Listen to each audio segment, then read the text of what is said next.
Hey, BB Nate, I have another dad joke this week. Is it any better than last week? It's about Loki. It is so good. It's so good. I really have a bad feeling about this. Okay, well, let's just hear it. Okay. All right, here we go. All right. Why did Loki throw a temper tantrum when he couldn't find his brother during a game of hide I know and where seek? this is going. I don't know. Why did Loki throw a tantrum when he couldn't find his brother during a game of hide and seek? Because he was a Thor loser. You know, honestly, that was better than last week's. So They're all good. And on that high note, we'll start the show after these ads specifically chosen for you because we need to take a break and regroup after that dad joke. All right. This is Tatooine Sons. A choo-choo Star Wars, DC, Marvel. what's the fourth one? and, What is it? Looney Tunes fans. Wow. I don't know if that's like a specific fandom. It is. We're going to... Oh, big time fandom. Are we going to talk about everybody Space loves Jam Looney 2? Tunes. All right. No. Oh, no, definitely not.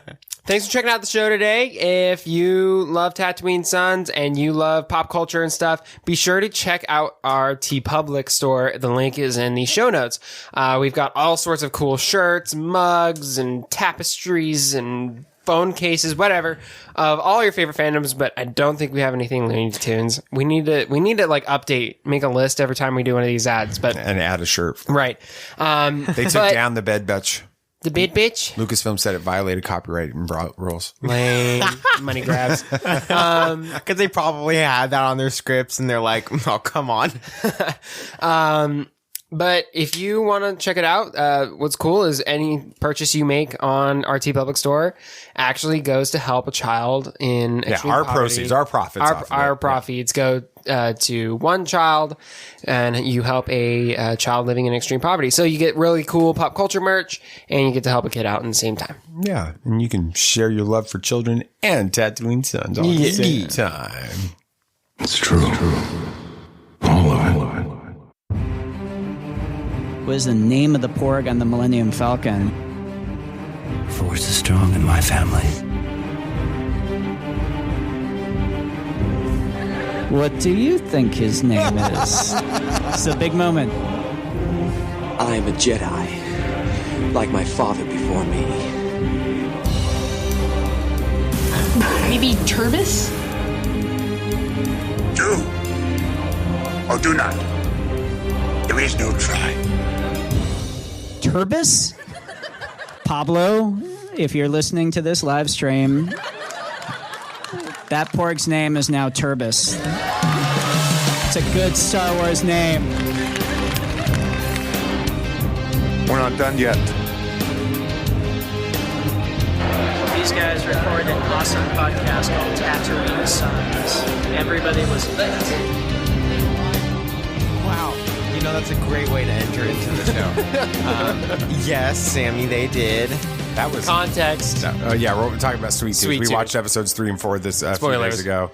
And it's so fantastic. It really is Please good. watch this show. BB Nate, you said something to me yesterday. You think you would, if you had the choice of watching a new season of Cobra Kai versus Sweet Tooth, you would choose? Sweet Tooth and a Heartbeat. Wow. That's I pretty might intense. actually have to agree. I like Cobra Kai, but Sweet Same. Tooth is doing something really interesting with his It story is. right now. It's so good. So check it out. Well, enough about that. We're not going to talk about that this week. Welcome to Tatooine Sons, a pop culture podcast.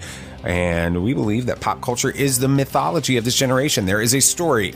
It is written on our souls. And these myths speak to that story. And that is why we talk about Star Wars and Marvel and DC and Lord of the Rings and Sweet Tooth and other things. Even Looney I don't think we Tunes. talk about Looney Tunes very much. We haven't, no. But yet. yeah, thanks for listening. I'm David. I'm the dad. Hi, Dad. Hi, Dad. Hi, guys. I'm joined by a couple of really cool sons.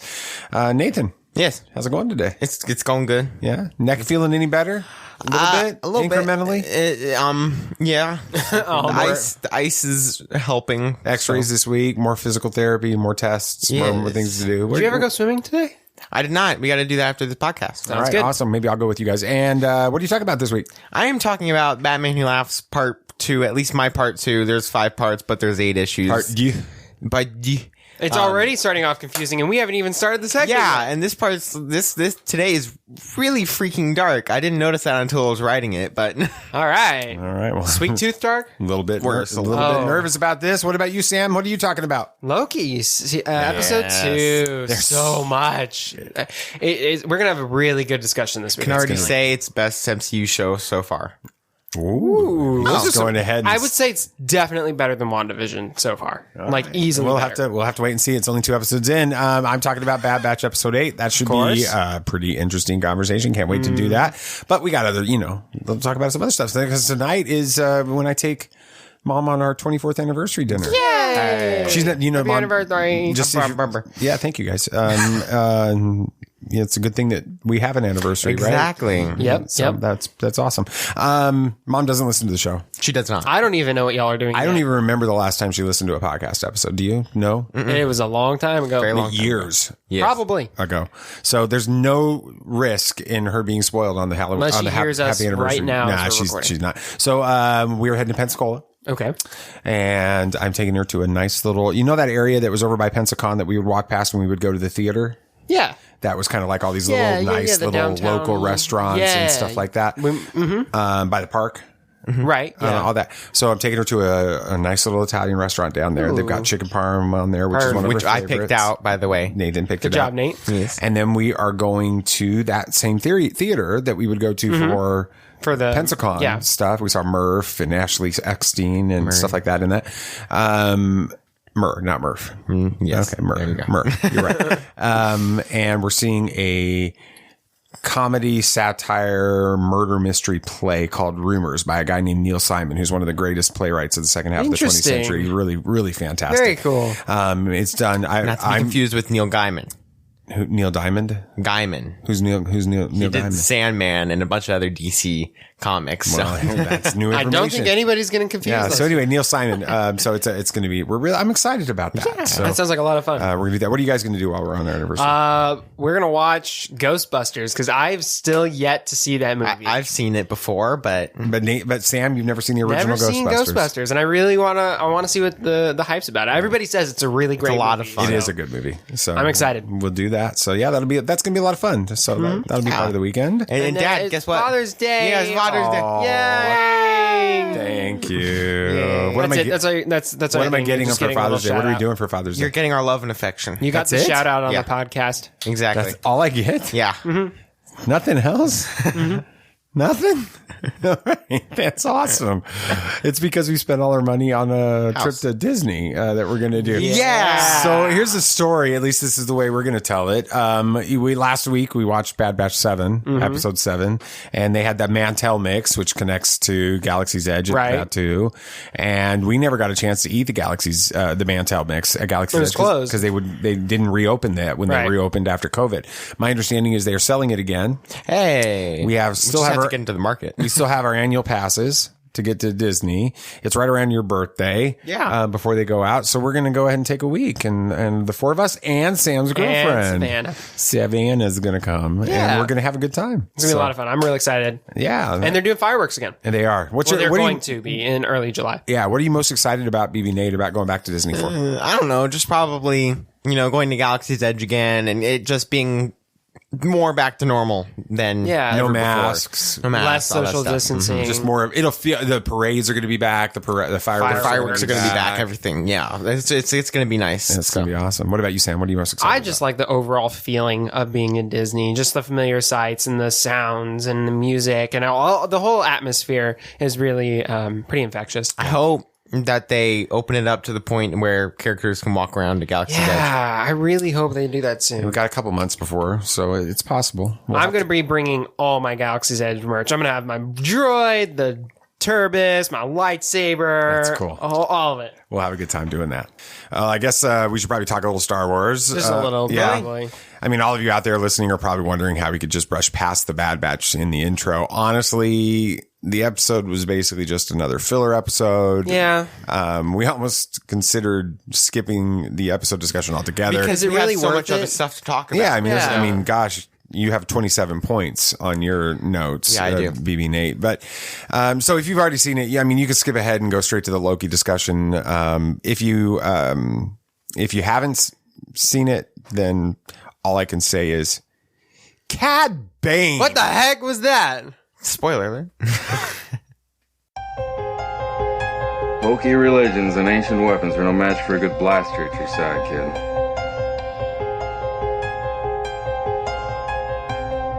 Rebellions are built on hope. Force is with me, and I am with the Force.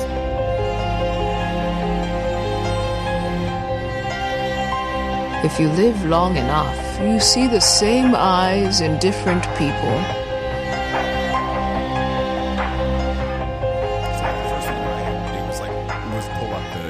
Season 7 or season whatever that was. That that clip, scene. the deleted scene with Boba Fett, because you got Cad Bane and we've been talking Boba Fett and so anyway, let's talk a little bit about this episode. Obviously not a filler in this one. It was what was your initial reaction?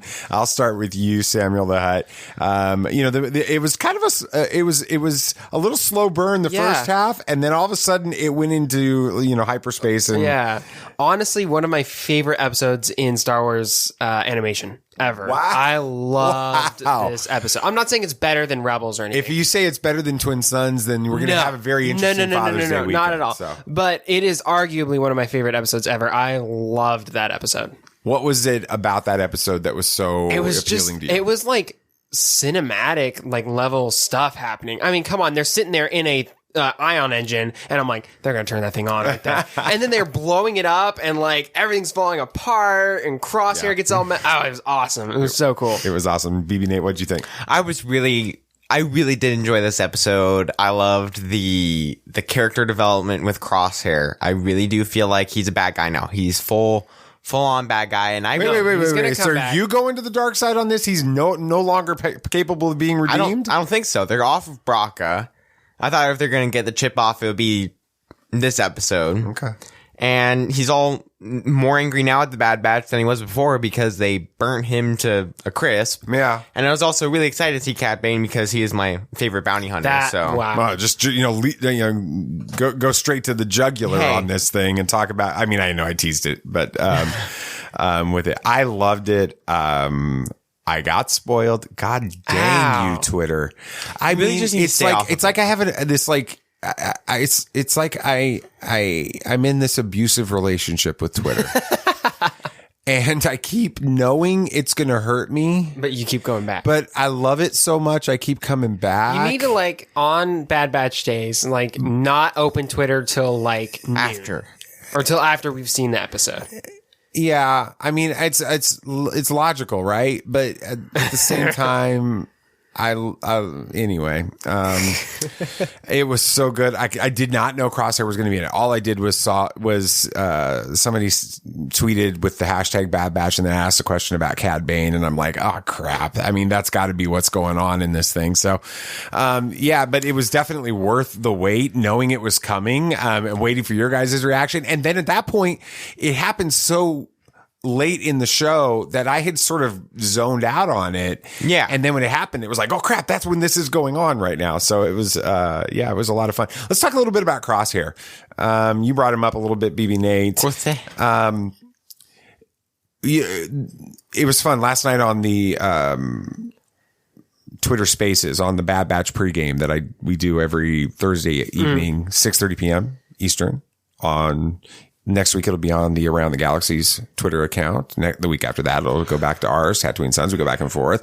6:30 p.m. You should check in. We had such a great conversation last night. Had Becca Benjamin from Tarkin's Top Shelf. We had Scotty J. Rowe on there. We had some Jackson was on there. It was really very cool. It was really good. But anyway, we were talking about it, and basically we predicted what we had been saying for the last week or so about this. They're on Bracca. The Scrapper Guild knew. Yeah. That knows that they're coming. This is the Crosshair return episode, and it's going to be a big deal. And so when Crosshair shows up, I'm under the impression that that's the whole focus of the episode, and that's where it's going. Right. And that's what it looks like for 22 out of 24 minutes.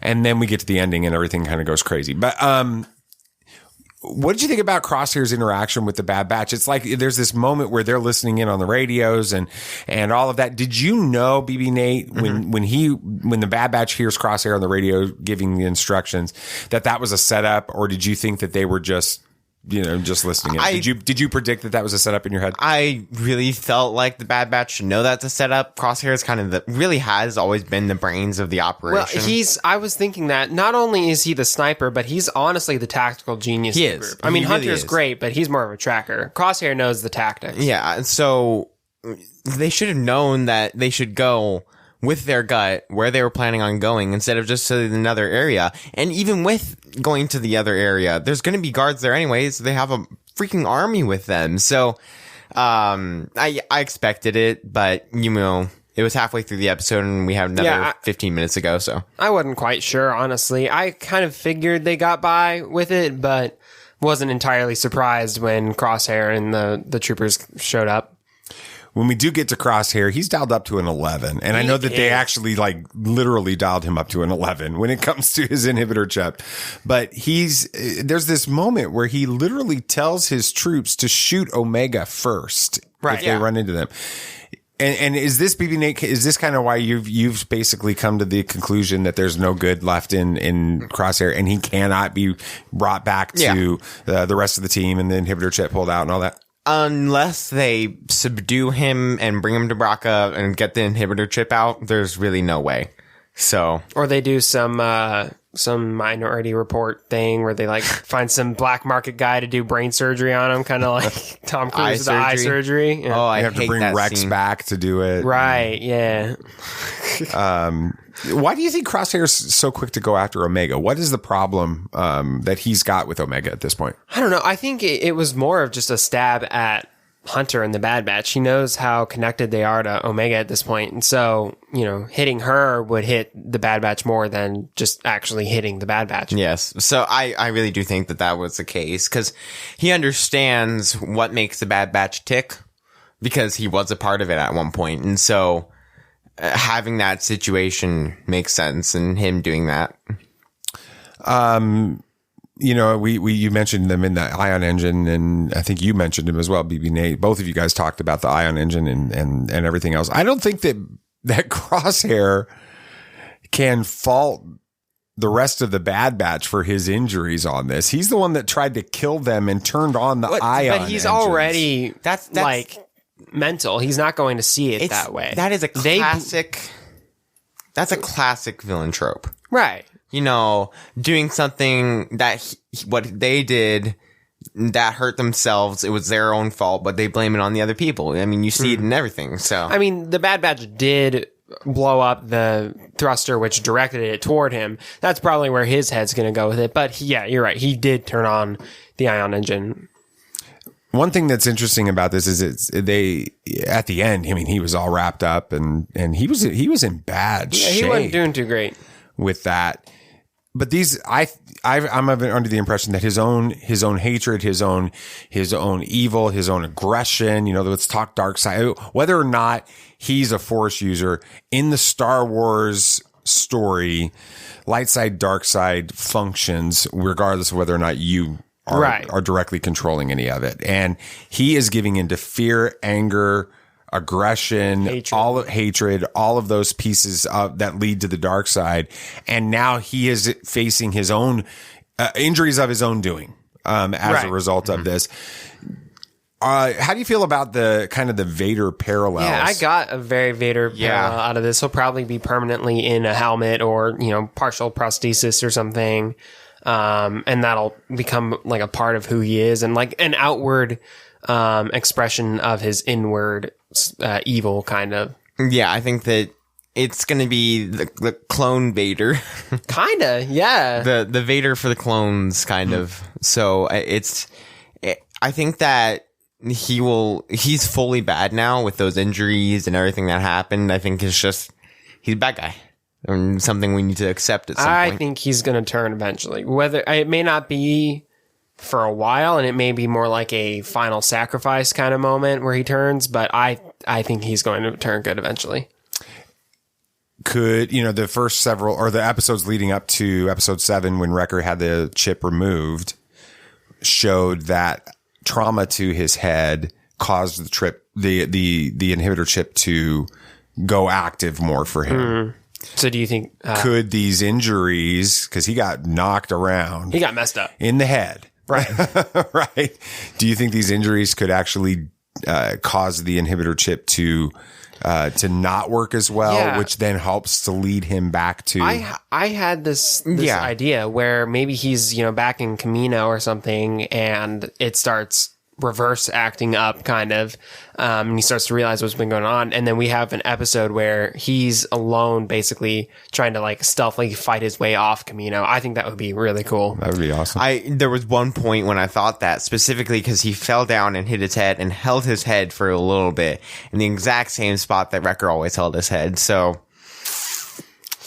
this is exactly what I'm wondering. And they got to get better inhibitor chips. They're not very good. Like, they don't stand up to concussions very much. Deactivated. Well, they're not used anymore, so there's no point for them. Well, let's talk about the cloners.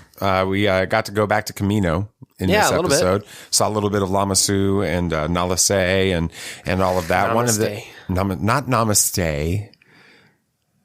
Nala Se. Namaste. Okay.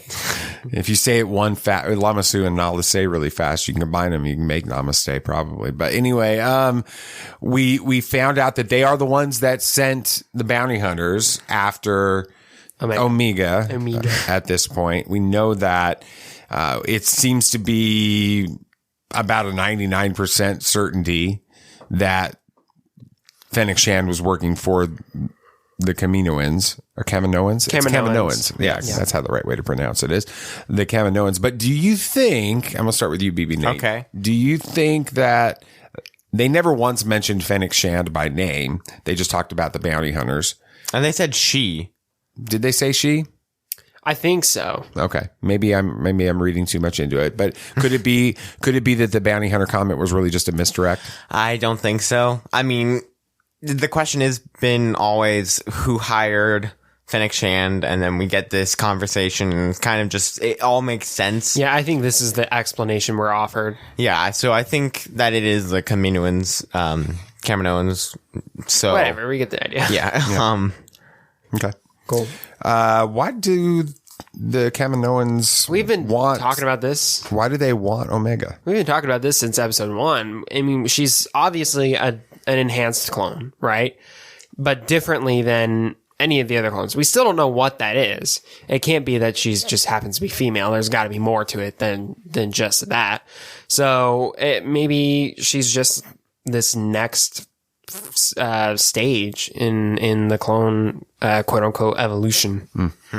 What do you think? Yeah, I think that she is very important to the Kaminoans, whatever they are. And I think that they always kept her on planet. They always kept her in the certain areas and everything. Right next to Nala or whatever. Nala Se, not Llama. There's no Llama. Adam Lance Garcia's audio drama that he writes is the Green Llama, but that's not anything to do with this. Okay. Plug. Yeah, nice plug. But no, I also think that part of it is she knows too much to be out in the world with all these clones. So who knows?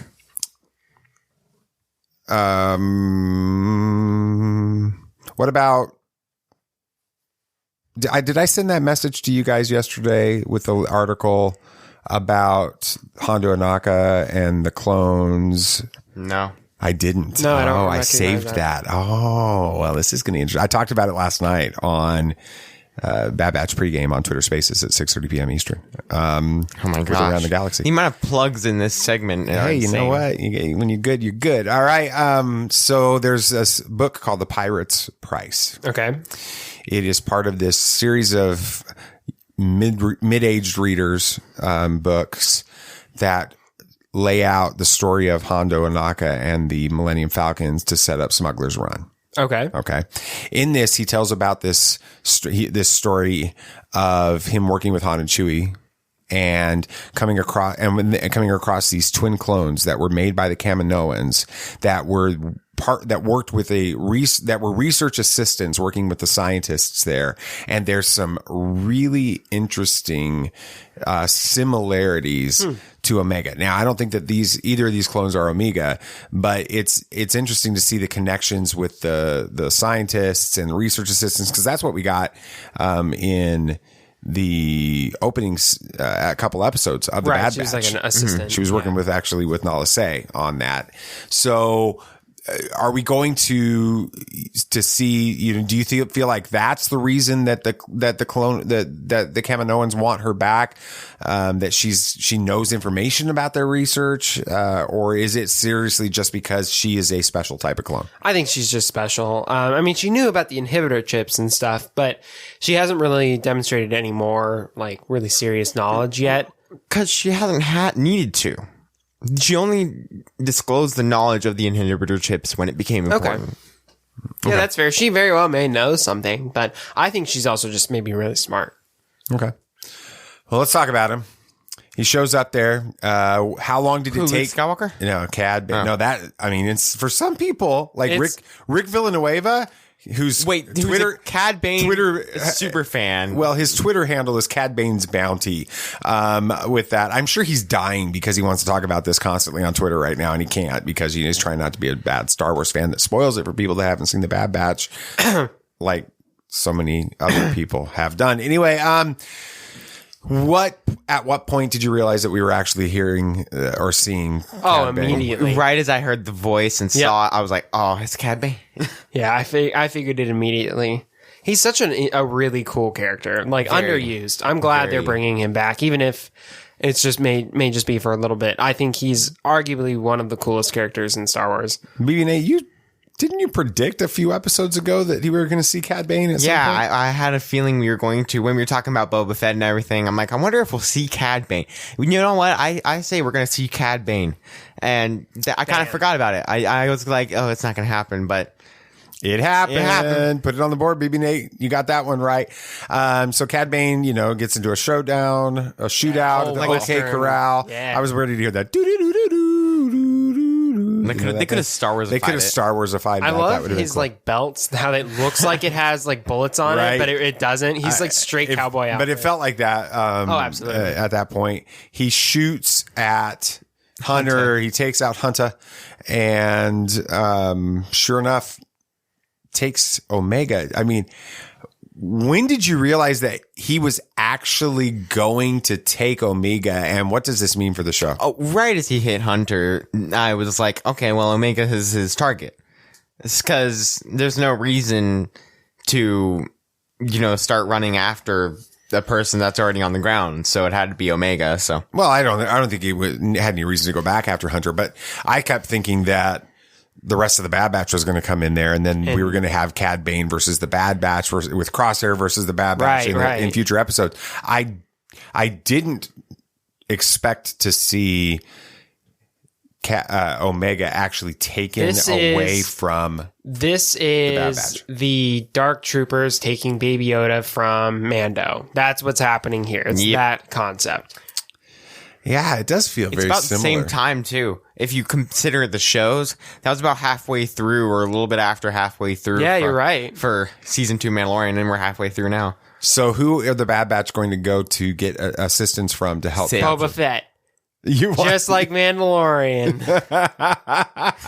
Then we'll in Book of Boba Fett be like, I've had that happen twice. Yeah. Is Omega safe with Cad Bane? Yes. I don't think he's going to hurt her. But I don't think he's going to hurt her. No, not at all. Yeah, I don't know. The one thing that makes me think that is what he said when he was picking her up. I forget exactly what he said, but he was super kind, which was a little bit off-putting. He's like, sorry, little lady, or something like that. Maybe that's just his, space Southern, hospitality. he's like from Alabama. Right. She doesn't pose a threat, though. That's just maybe she does. She doesn't have her bow anymore, so she has no threat now. And she was using that on some clone troopers earlier. She's good. It was awesome. Anyway. Where's he taking her? Is he taking her back to Canada? Yeah, I think assuming that he has been hired by the Kaminoans, I think he's taking her back to Kamino.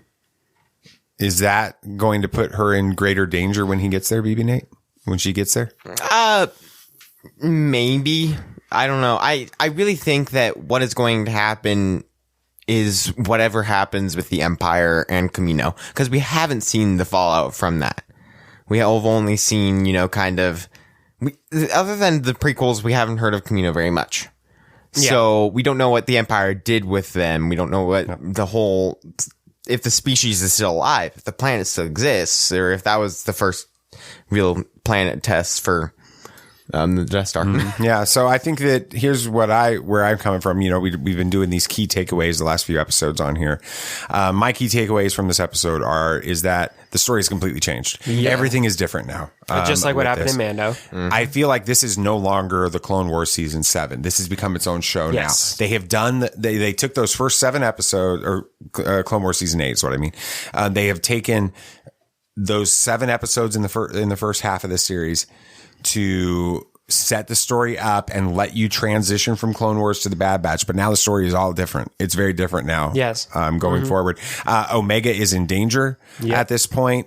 The Bad Batch is no longer on defense. They have been on defense since episode 2. They've been running. They've been trying to avoid conflict. They've been trying to hide. They've just been trying to survive. Now Hunter, and we have not seen how Wrecker is going to handle that. That's going on. Wrecker, we know what Wrecker can be when Wrecker's angry.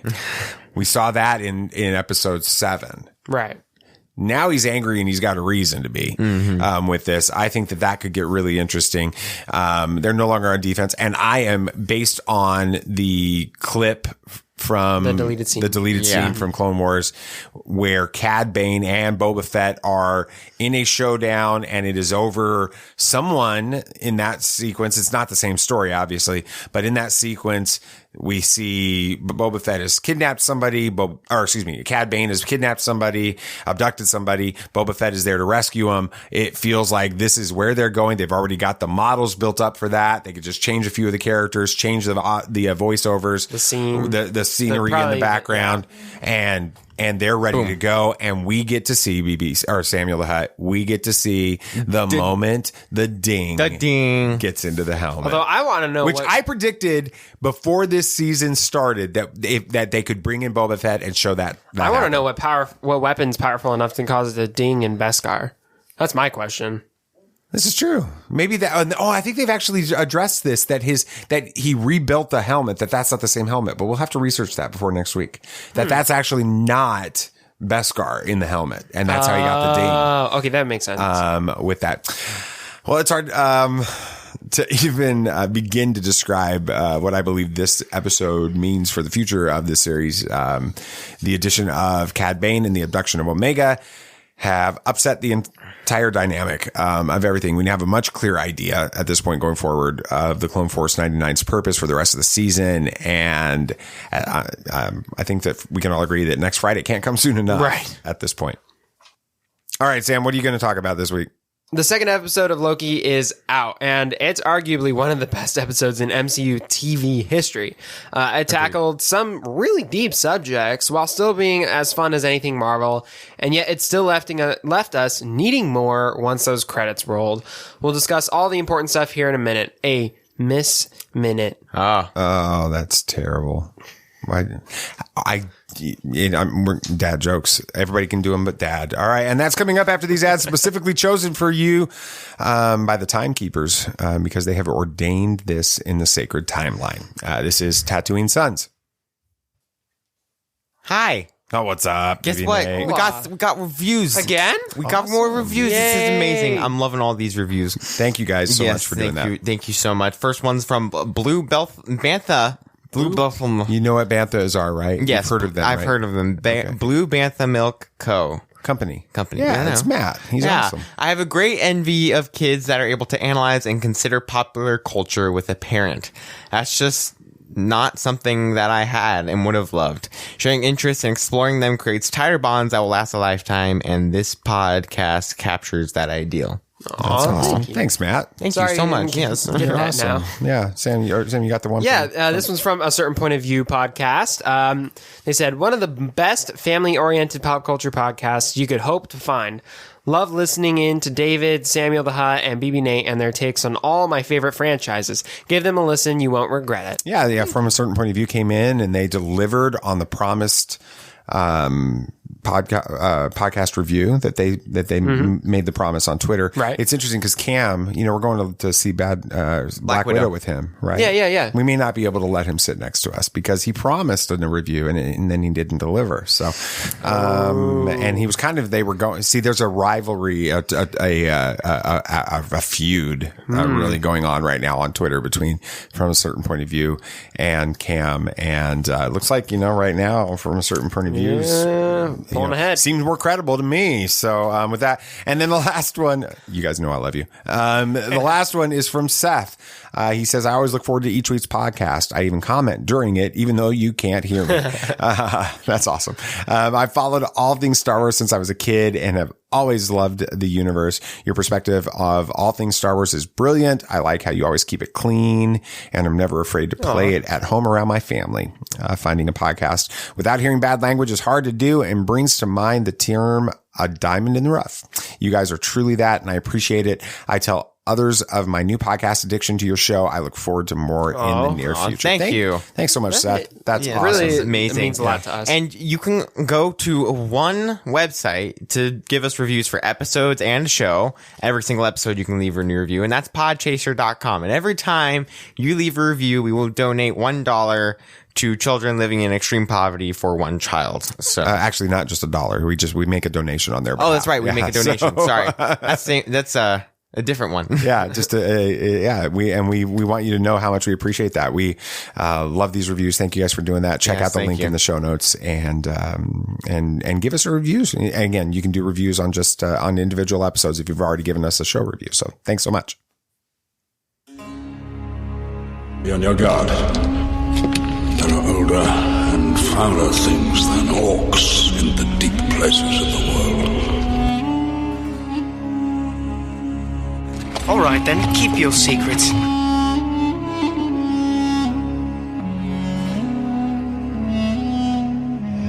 coming to us. Is as the footsteps of doom.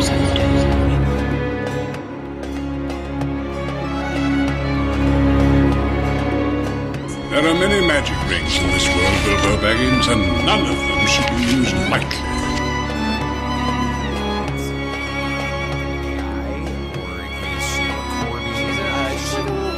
She's a living being, and I'm going to call it. She is one of the only timekeepers alive. She's a manifestation of one of the timekeepers. Maybe she is a timekeeper. Okay, I don't want to speak up yet because I have a theory. I'm going to pull this into a theory later on. Actually. Okay, because I have a theory about the timekeepers. Oh, we've all got theories. This was a really interesting episode. First off, let's just, Loki, he's still up to his classic Loki antics. I like the Loki in this episode better than last episode. I agree. Well, it was less therapy and more Loki. Right from the get-go, he's trying to cause the timeline to go critical. Like, he wasted no time. He opens the thing. He's like, I'm just going to be the god of mischief, right? Acting as if he's trying to help the TVA when he's not. Fortunately, Mobius sees through Loki's little plot. Later, yeah. Can we just talk about Mobius's full name? Mobius and Mobius. What is with that? Do you think it's Mobius? Probably. It's like J. Jonah Jameson, almost. Anyway. Mobius sees through his little act, but he tasks Loki with desk work later, trying to find out where this variant could be, luring Loki in with the possibility of meeting the timekeepers, right? Woo! Which is a big deal, which is weird because Mobius has never met the timekeepers. He didn't. We didn't know that at that point. Right. Though, Guys, Mobius has given Loki chance after chance in this series so far, and we're only 2 episodes in. Do you guys think that Loki is still acting for personal gain, or do you think he's going to take a turn for good? I think he's going to take a turn for good. They don't have this long of a series just for him to go back to bad. There's no point. There's no point in having all of this character growth and then just going back to what Loki was before. So I really think that the Loki we see now and at the Loki at the end of the episode is a good Loki. So you guys you say, BB Nate, that they don't have all this character growth for him to go back. There has been no character growth. This is still just potentially, except for him admitting that he hates being a bad guy and a villain in the last episode. To him. there's a difference between revealing something and changing. There has not been really any change in him. He is still Loki, trying to be Loki. He's the Loki that just got done. Excuse me. Sorry about dropping your notes, Sam. He's the Loki that just got done trying to take over Earth. He's just potentially minutes or hours or days from that at this point. He hasn't had the character growth of Thor Dark World, Ragnarok, and all of the other MCU. So right now, I think you have to have the assumption that Loki is the bad Loki still. He feels remorse for Ragnarok. He feels remorse for his brother and his mother. So, and the other thing you have to remember is that that Loki isn't like evil for evil's sake. He's Loki. He's always just in it for Loki. Whatever is in Loki's best interest is what he's going after. And that is the same character we saw in episode 2. Episode 2. Oh, this episode. For some reason, my brain went to Star Wars, and I was really confused there. There's a really interesting interaction between Mobius and Loki while they were taking a break from trying to find this variant, and I think we should take a second to talk about it. Loki sort of makes fun of Mobius in the TVA, right? You know, saying the whole place and Mobius were created by 3 space lizards. Mobius responds by saying it's no crazier than where Loki came from. He was created by frost giants and raised by Odin. It's all just a matter of belief. Mobius believes in where he came from, so he lives accordingly. Loki believes that he's a frost giant and the god of mischief, so he lives accordingly. Yeah. Loki believes, or Mobius explains that the timekeepers haven't preordained anything yet either. They're still busy untangling the infinite possibilities of the future, but they are still monitoring everything. Dad, I know this scene really spoke to you. You were like, we're really excited when this interaction happened. Why don't you share your thoughts here? It's a really important theological concept that they were discussing in this. It's this idea, of is there a creator, and if not, and what is faith? That's really the question. What is that faith? is what is faith, and how does it change the way that you live? Mobius, he's never met the timekeepers. Nope. He's been told that this is the story of the creation of time, that he has a purpose within that story. He was created created for this exact purpose. And because he has come to accept that, then he lives a certain way. And the moment that was really interesting for me was when Loki is mocking him and berating him for his belief.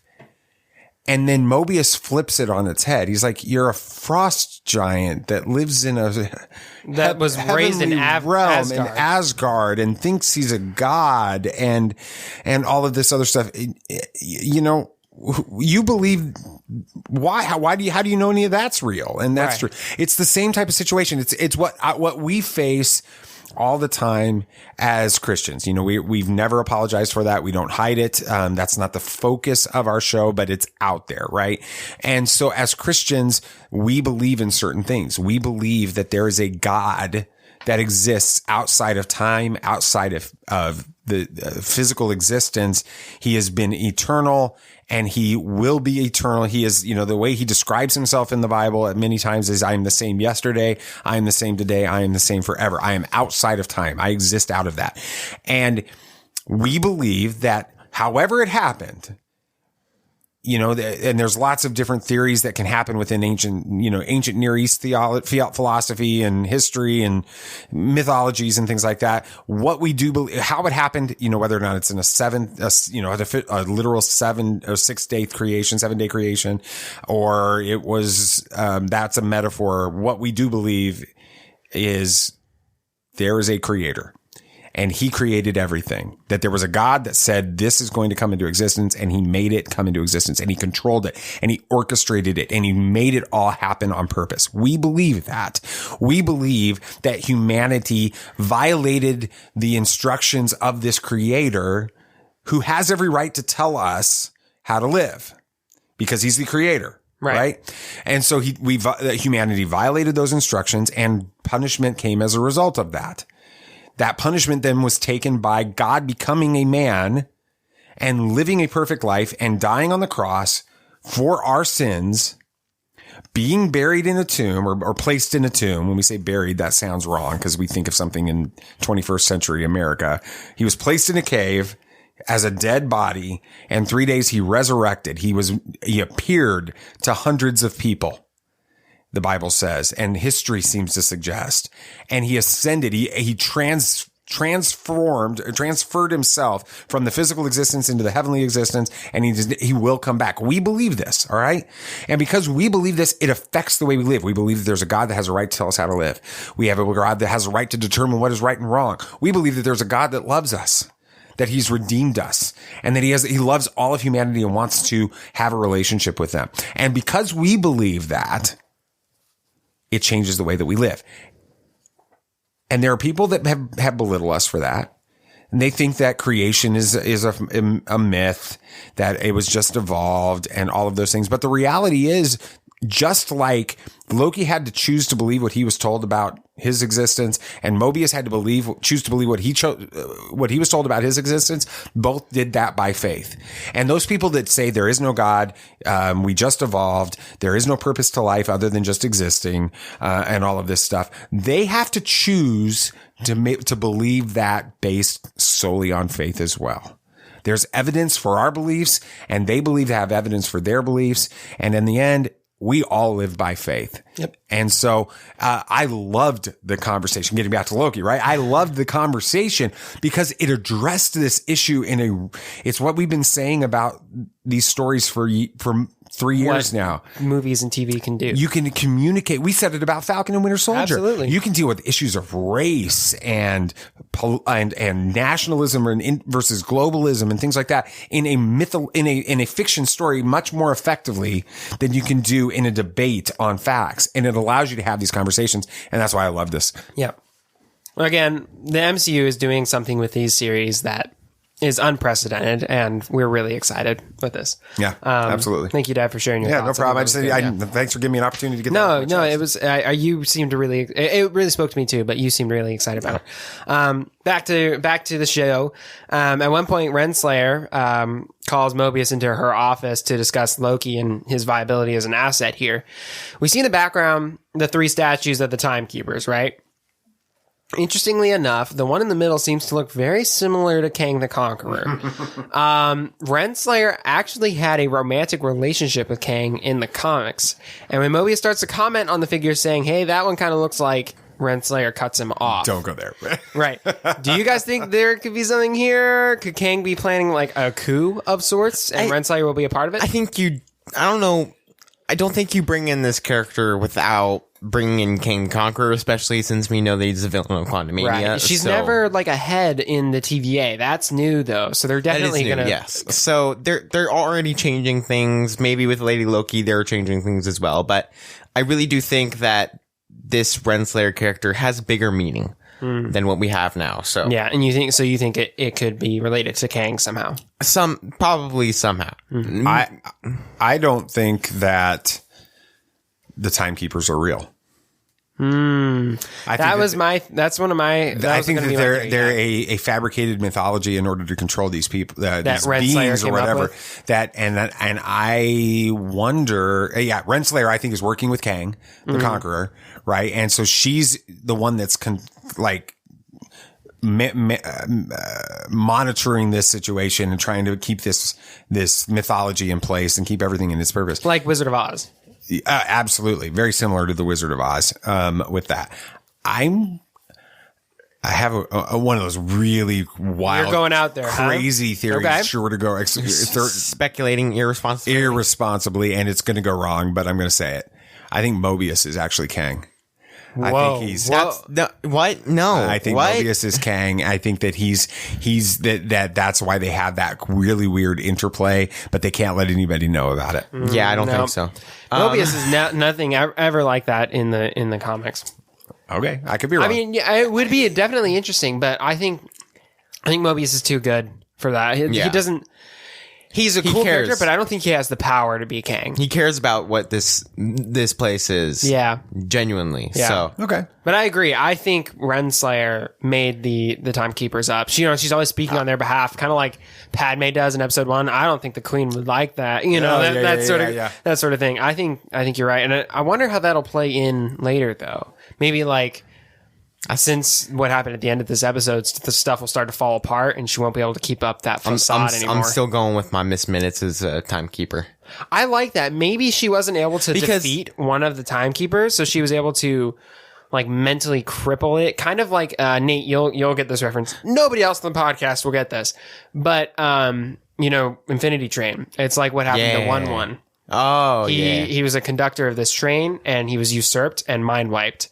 I think you're right. I think Miss Minutes might be a timekeeper that got mind wiped, kind of. You gotta love 1-1. Anyway, nobody gets that. But if you have not watched Infinity Train, it's a good show. Fantastic show. Slight. I have no idea what they're talking about right now. All right. I don't know if you would enjoy it. It's on HBO Max, but yes, I think that's an interesting theory. Of course, we can't not talk about the big reveal of this entire episode. What? Miss Lady Minutes Loki. is like okay. Yeah, no, you really like Miss Minutes, don't I you? do. We should get you like a fun character merch of it or something. Yep. The variant has been a female variant of Loki this whole time. She seems to have some different abilities. We see her possessing other people's bodies, but in a fashion very reminiscent of Loki's mind control from Avengers and Wanda's mind control. But both of these powers come from the Mind Stone. Lady Loki's power is a little bit different. It's not mind control. It's more like almost like possession is honestly the best way to describe it. Yeah, if you've seen Fallen, it's similar, very similar to Fallen. Yes, it is. The whole scene where he's walking through the street and they keep changing. And if you haven't seen Denzel Washington's Fallen, you should. Yes. All right. But she's doing all this presumably without the aid of any sort of Infinity Stone.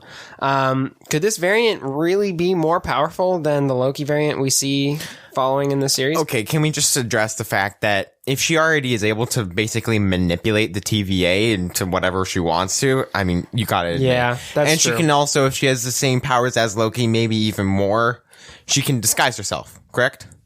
Yeah. So what's to stop her from going into the TVA and taking one of those paperweights? Powers don't work in the TVA. You can take them out of, though. Taking the paperweight out with her. Taking the Infinity Stone with her out of. Giving her the power. Yeah. Because the power of Loki's mind control is blue. So you can't say that because it's green, it's not the same power. So I didn't put this in the notes, but there's been some information that came out after I wrote this, that the character might actually be not who we think she is. If you look at the credits in some weird language, she's not listed as Lady Loki. She's listed, I think it's Sylvia or something like that. It's Sylvie. Sylvie, which in the Marvel comics is the Enchantress. okay. She, in the comics, was actually given her powers by Loki, literally just for no reason other than to cause mischief. Of That's course. it. Why not? But that she has the same name in those credits. There very well could be something there. As soon as I saw her powers in the show, I immediately thought it was Enchantress. But that doesn't explain why she's got the time signature of Loki, because the TVA was dead certain that it was a Loki variant, not this Maybe Enchantress. somehow in the way that Loki created her, that happened. It duplicated it. Mm-hmm. Do you think this would have much bearing on the show, or would it just be another way to bring in this character? Well, I don't know anything about Enchantress. Me neither. I don't either. I didn't do my that happened deep after you wrote dive the notes, so. yet. I'll have to do my wiki dive later on her. But I think it would be fun to see a twist in this. You know, she doesn't look at all like Loki. And No. I mean, she's when got the little horns, they kept showing, the holograms of other variants, and as different as they were from the main Loki, you could still tell who it was. It looked like Loki. Now we get to this female version of Loki, supposedly.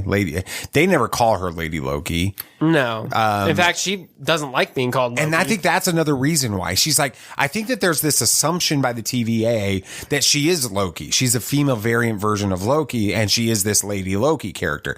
But I don't think she wants to be Loki. Honestly, the only the only similarity to Loki that she's got at this point is the little horns. That's it. She doesn't even have the same powers, or doesn't show them. Yeah. I mean, the reality is, if they hadn't told us that she's a variant of Loki, and she hadn't had that crown on, we would have all. No one would have ever suggested that she's I Lady think more Loki. people would have been thinking she's Enchantress. Yeah. Exactly. I think we're onto something. We got it. We called it already. Well, I mean, Shows a lot of people. It wasn't my We've answered idea, all the but, questions. you know. But then we see that Lady Loki, or Sylvie's plan was to quote unquote bomb the sacred timeline by sending reset charges to various different points in time. Some like Titan, Thanos' homeworld, and where were other places? There was all sorts of like Asgard, 2004 Asgard, Vormir, which I have a theory about that. Go for it. Okay. This is actually a very responsible speculation, and this very well could happen. Okay. In the trailer, we see Loki, which then means it's definitely not Loki going to sitting happen. on a rock next to this Lady Loki character, which we can now confirm that it's probably this chick. Right. And the setting is eerily similar, very similar to Vormir. Lighting, sun, the pond, the rocks, everything. Okay. And so I think that at least in one of the episodes we're coming to, maybe even the next one, we see them travel to Vormir, because that was one of the places that Interesting. got time bombed. Yeah, but essentially she put reset charges all over time and caused this sacred timeline to have multiple branches forming all at once, sending the TVA to dispatch Minutemen all over time. We can assume that she did this in order to reach the Timekeepers somehow, as the TVA agent she captured revealed that she gave away how to reach the Timekeepers, if y'all remember that. Perhaps now that the TVA is left mostly defenseless, she can just walk right up to the Timekeepers. An interesting little Easter egg, though, this is a bit of a side note, is that on one of the TV screens while Loki is kind of getting his butt kicked, which, did anybody else think he was a little weak in this scene? He was getting beat up by a redneck. No. He can fight Thor, but he can't fight a redneck. I mean, rednecks are fueled on beer and muscle. Okay. So that's a little bit of a So they're difficult thing more to fight powerful than Thor at this point. Yeah. Okay. But Loki was able to use telekinesis to get a Roomba into his hands. I thought that was awesome. That was pretty cool. Yeah. Well, he's a different variant, so he's got different powers. Yes. Anyway.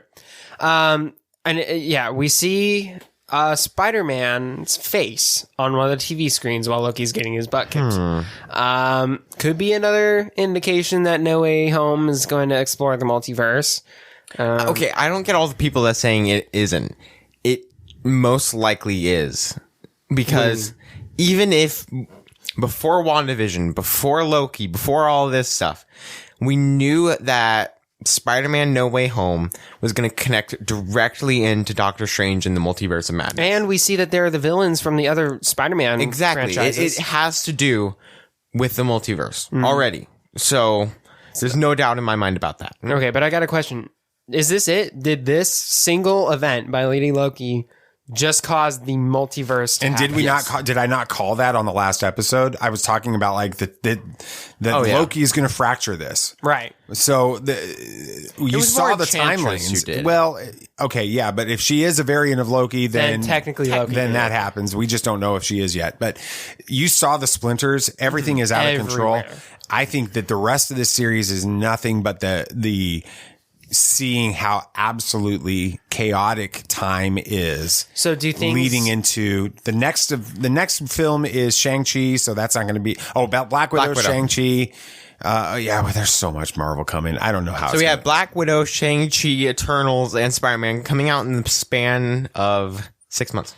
See, and then I don't. Hawkeye show. I really as well. want this And to Miss be Marvel. the origin of the multiverse here, but I feel like it'd be weird to I think it'll reveal work. that in a TV show, because what's happened in both the previous TV shows is nothing really significant happened. They said that this was going to be a significant series and a lot was going to happen. But there's still a lot more Marvel that has to come before they can really start diving into the multiverse problem. I feel like, I don't know, maybe this is just me, multiple timelines going critical and breaking time as we know it will kind of show up in the real world before Exactly. like Shang-Chi or whatever. Well, I think it could show up in those other things, but those timelines that those other stories are set in, they don't have direct knowledge of the fracturing of time. They only know, like if time was fractured all around us and there was multiple timelines, We wouldn't know it. We don't know that right that's now. fair. So you could see things happening that make you go, oh, that's a multiverse moment, or that type of thing that tie into it to help you know. And it could get worse. It could be potentially getting worse in each. I don't think you'll see any of that in Black Widow, but it could happen. That happened before. Exactly. You can have Shang-Chi happen. You can have that in the Hawkeye series. You can have that in What If. Could be all about that, honestly. Yeah. And then Spider-Man No Way Home is tying directly into into Doctor Strange. It could just be getting worse and worse and worse, setting up. Okay, more people are becoming aware of it. We have to have something happen, and that's the end credits scene of No Way Home. You have Doctor Strange coming in. And do you think that's why Ant-Man and Wasp Quantumania is going to be so important? Because if it ties in with Kang and the quantum verse, whatever it is, allows them to travel time. We know that from Endgame. Do you think that is important? Absolutely. Yes. All right. And finally, we see Loki, look back at Mobius one last time before jumping into the time door opened up by Lady Loki. Do you guys think that Loki is stabbing the TVA and Mobius in the back in typical Loki fashion, or is there something bigger at play here? Maybe he's still trying to complete the mission. He is still trying to complete the mission. I am sure of it. I think Loki is super intrigued by what he thinks I is agree Loki. with that. And that's all that you get from Loki right now. I think that that what happened in the first episode when he had this like moment of revelation and all of that didn't change Loki. It just shows that he could change, and he's not changed yet. Some other major event has to happen to him, and that is going to cause him to change later on in the series. At this point, it's Loki being Loki. Yeah. I think he initially jumped in that door because he's being Loki, power hungry, interested in Loki. But I think over the course of this series, he's going to turn quote unquote good as Loki can be. Alrighty. Yeah, but we're already 1/3 of the way through Loki, if you can believe it. And they're not taking their time. You guys with it. Stop making fun of my jokes. Things have already picked up, and there's still plenty more excitement on the way. Make sure you tune in next week to see what other MCU shattering events occur. Right. Nate, what you got? Last week we talked about the beginning of this amazing miniseries, but I will give you guys a warning for this week. This gets pretty dark today. But I will try to keep it fun, and hopefully you guys don't get too confused. Oh, it's inevitable. Yeah, and that's all coming up after these ads specifically chosen for you by the person at DC who decided to remove Shazam's hood in the next movie. I don't understand that. This is Tatooine Sons. So, we talk about it every week, but we're going to mention it again this week. You have an opportunity, not just through buying, our merch on TeePublic or giving us a review, which is a really cool way to reward you guys for your awesome feedback for the reviews. We love to do that. So we do make a donation for every one of you guys whenever you do a review for the show, but on Podchaser, and the link again is in there. But if you want to take a bigger step to helping a child in poverty, it's literally just $1.30 a day, and you can provide everything that a child needs to really change their life and give them a path towards future. You can actually fracture time, like give them a whole new timeline. I'm serious, by just giving a gift of $39 a month, and you can learn all about that. There's a link in the show notes. Just find the One Child link in there. Learn about how you can sponsor a child and make a huge difference. Bring hope to hard places. Become a child champion. Have you ever danced with the devil in the pale moonlight? Yeah, I can fly.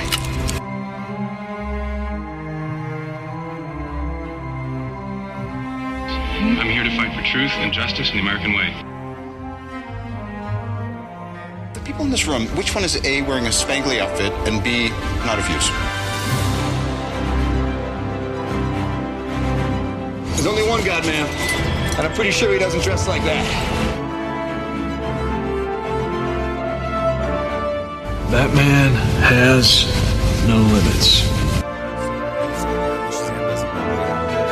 He used to, and sometimes he does, but the most common one, which is actually the Alex Ross art, you'll see he has a half cape. So he has a half cape, but he doesn't have a hood? No hood. It's just like a half cape with like a little like mini cape over it. Yeah, it's really cool.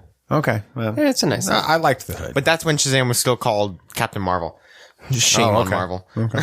Yeah, it's kind of, I imagine it's tough to have that your superhero name, because every time you introduce yourself, you like change forms. It's weird. It's I don't know. Maybe it's like the way he says The it, meaning or the behind meaning it? behind it. Like, Yeah. hey, I'm Shazam, or Shazam. Yeah. It's if he has an Or you can say it like Gomer exclamation Pyle and Andy Griffith show. Shazam! All right, go ahead. Okay, so do you guys need a recap for last week?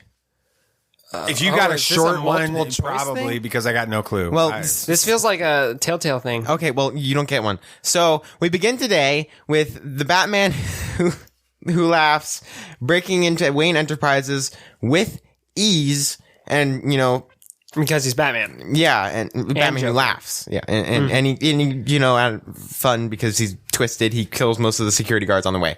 Then he runs into the good Batman, which again the names will be said: Batman who laughs and Batman. Okay. So don't get confused. They fight, but Batman knew that any move he uses, the Batman who laughs would be able to see them coming. So he uses new moves he made up for Batman who laughs. So he has like specific moves for different bad guys? He just made these up a little bit ago. It was like in Justice, he learned new combo sets. Yeah. Oh, okay. All right. Yeah. So Bruce is shot by the Grim Knight. Wait. Who's the Grim Knight? That was the Batman from the other timeline that took over the one that has Gotham like with the snipers. So he was a sniper on another roof, and he picked off Bruce. And Bruce really can't move, or Batman can't move, because the bullet had a bat taser in it. And so it wasn't tases. a bullet. No, it was a bullet that lodged into him, and every time he moves, he'll get tased. That's interesting. Yes, Batman laughs, deactivates the last laugh protocol, which if you guys remember that, it's the one that, allows... Would turn Batman into Joker. No, that's the one with the GCP protocol for all the water systems that basically if it's deactivated and everything, then, water will become poisoned if he puts a serum into it. And then he eradicates all known records of Batman by setting a timer to destroy Wayne Tower. Okay. Batman who laughs then taunts Batman by telling him some of his plan. All the other Bruce Waynes that he has brought to this Earth lived happier lives than Batman has, and out of all the other Earths, this Batman is the least accomplished and the most miserable of all of them. I'm getting Loki vibes. So it's sort of like the very opposite of It's a Wonderful Life? Yes. So it's like It's a Terrible Life? It's a horrible life. It's a horrible life. Either one you want to do. So do you guys think that the Batman who laughs is telling the truth, or is he just trying to break Batman's spirit? It's like Bane, break the bed. I don't have any. I don't know. That's weird. For the later in the Joker, series. Bruce Wayne, like, how the heck do you... Do you think he's telling the truth or not? I think he is, but then Batman will get this new vigor within him, and he'll rise up and punch him. Maybe in the face. this is the bad guy created in this timeline in order to have this Batman become the best version of Batman he exactly like Loki. Okay. All right. Those are very interesting theories. We'll learn if they're true or not later on. But Batman Who Laughs says that they will be seeing each other again as he leaves, and then Wayne Tower explodes. Wait, he didn't want to kill Batman? can. Boom. Because he saw the transformation happening. Batman was shot. He couldn't move because he was tased and he was about to get blown up. Yeah. How does he get out of that? He gets the bullet out of him, and how can he do that if he can't move if he's tased? Because he just fights through the pain because he's Batman. All right, fair enough. But Batman Who Laughs didn't kill him because he saw the transformation happening and thought that was a worse punishment than death. So all right. The Batman Who Laughs goes to the Iceberg Lounge to see Penguin because he wants to. Batman Who Laughs fights through a crap ton of guards. And while he's, fighting the people, he explains how evil Penguin is and everything that he's doing with the casino and the lounge and everything, and how Batman Who Laughs can help him. He beats the Penguin within an inch of his life and then makes the Penguin work for him because why not? He's Batman Who Laughs. Batman is searching for both the Batman Who Laughs and the Grim Knight. Now realizing that it's a terrible life Batman. Mm-hmm. Okay. Yes. Now realizing that they will need Jim Gordon to activate the protocol, he figures out that he needs to protect him. But Batman Who Laughs uses his son, James, under the influence of some drug to kidnap Jim Gordon. Wow. Okay. Do I need to explain who James Gordon Jr. is and his motives? He's the son of yes, James Gordon Jr. There are a couple other things that when I first read this, didn't know enough about Batman to understand this. In this continuity, James Gordon Jr. is actually a serial killer. Oh. So Jim is... Of course he is. Of course. So Jim is not very proud of him as any father would be. Let me just go on record as a dad. There'll be some awkward Christmas dinners if either of you ever become a serial killer and I find out about it. Okay, James Gordon only Jr. if he finds out. If I don't know about it, how would I be? It would be okay. Yeah. So James Gordon Jr. That got weird. Tries to right his wrongs, and he goes to rehab and everything, and he's actually doing semi-okay until Batman Who Laughs comes in and ruins his life, like everybody's life. It's except again, the Batmans he brought in that had good lives. He killed them. Oh, they didn't have very good endings then. So Alfred then notifies Batman that Joker escaped during open heart surgery, causing Batman to realize that he has failed to stop his villainous counterparts. During what? Open heart surgery. Just his chest was open. Yeah. And he just ran off, laughing Joker style. Yeah. Did you guys see this coming? You know, resurrecting Joker. I forgot well, yeah, I knew that was going to be a bad idea, but... Okay. Alrighty. Batman goes back to the Batcave, and in his frustration, he destroys the remaining toxin antidotes and creates a metal headpiece that closely resembles the one that Batman Who Laughs Why has. would he do that? What can I explain? Okay. I'm trying to make it as least confusing for you guys right now. Okay. Because it does get pretty confusing. A horrified Alfred sees this and expects the worst, but Bruce explains that he has not let himself fully succumb to the transformation yet, and the visor is made out of dark metal that allows him to filter through the desires and he hopes that allows him to find the Batman Who Laughs. Is it that stuff from that weird series? Yeah, Dark Knight's metal. Oh, okay. It's dark metal stuff. It's the same thing that the Batman Who Laughs has, the visor. Same visor. Okay. So he's basically slowly turning into the Batman Who Laughs. Yeah. Cool. That's great. Yeah, it's great. Later, the Batman Who Laughs brings Gordon to his hideout and lets him know that his plan is almost complete and that he only needs 2 more dark matter serums till he can launch his plan. Wow. Yeah. Where are these located? LexCorp and Star Labs. Star Labs is a thing. The dark matter serums are in the Happy Bruce Waynes. Oh, that's right. I'm totally lost. Okay. I mean, this is the best part about this is I get to go listen to it like 3 times later. So. Yeah. So the Batman Who Laughs leaves Gordon with the Grim Knight as he finds the other serums and the other Happy Bruce Waynes. The Grim Knight then lets Gordon loose out of the good of his heart. Yeah. No. He lets him go for a recreational hunt using the Dark Robins. This really shows how dark and evil this character is. Did I explain who the Dark Robins are yet? They're Robins, but bad. So they're I got nothing here. They're these creatures that they're like, there's multiple of them. They're not like just like one Robin or Jason Todd. Just like there's multiple Batmans. There's multiple of these, or is it little Batmans, little Joker Robins that are on a leash. They're kind of like dogs, but super evil. And they have large teeth and they hunt people. So Grim Knight's having a fun recreational hunt with Gordon on his... I don't think fun's the word here. Well, in his case, I guess it is. The Batman Who Laughs makes his way to Blackgate Prison disguised as an officer named David Harper to kill another Bruce Wayne. Does he have to take the visor off for that? Or does he He like fully disguises himself, like high end. Like you can't tell who he is. Interesting. In some way. Okay. I forget the way. But... when he's looking around, he finds good Batman, and he uses him. It's a Horrible Life Batman? Yes. Okay. And he uses him to find the other Bruce Wayne, who is the another Earth's warden for Blackgate. So Warden Wayne. Okay. So, wait. Go ahead. Ask the question. The warden of the... warden of the Blackgate from another Earth. Okay. And it was brought to this Earth. So are you as confused as I am right now, listeners? Okay, anyway. They probably all said yes. Batman locates the other Bruce Wayne, but then he comes under fire from the guards, thinking that he is the Batman Who Laughs because that's the visor. Batman then tells David to get the other Bruce to a safe place. All right. But this gives an opportunity for the Batman Who Laughs to activate a barrier between Batman and him. Then like a force field? It's like a high end, like in Phantom Menace. Like the barriers? Kind of, but it's like a whole wall and it's clear. So. Oh, it's like a plexiglass kind of thing? The Batman Who Laughs then kills the other Bruce Wayne in front of Batman before revealing that he is the Batman Who Laughs. And then he proceeds to taunt Batman by saying that he has too much trust in people and he runs off only needing 1 more serum. Well, that's bad. Yes. And this is where everything really starts to go wrong. Is there anything I need to explain that did not make sense in this. Yeah, I'm just going to have to listen like 3-4 times to the show. So Sam? all of you listeners, just go back and rewind it 20 minutes and start again.